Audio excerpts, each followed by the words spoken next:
el código 2290.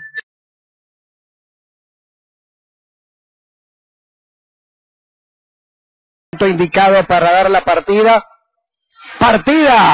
En la tercera del programa, Laurentis quedó en el último lugar. Olson Jen con Red Wine a luchar por el primer puesto. Domina Olson Jen.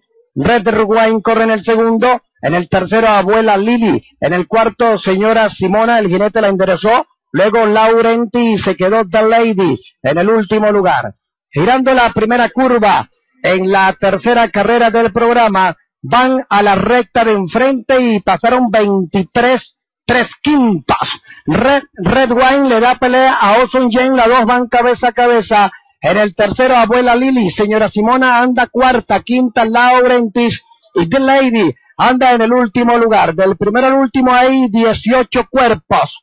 Pasó Olson Jen, la número 2, a dominar la prueba. 47 para 800. En el segundo, Red Wine. En el tercero, Señora Simona. En el cuarto, Abuela Lili. Luego Laurenti, que mejora por el centro. Y The Lady, bastante lejos, anda en el último puesto.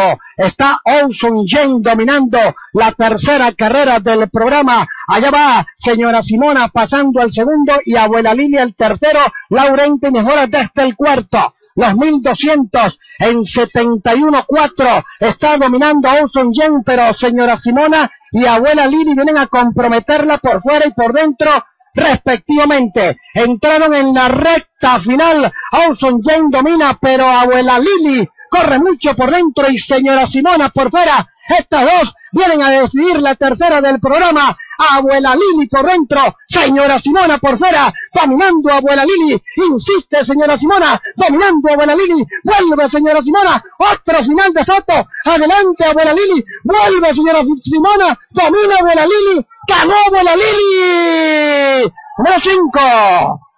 Segunda Señora Simona, tercera Olson Jen, cuarta Laurentis, quinta Red Wine, sexta y última The Lady.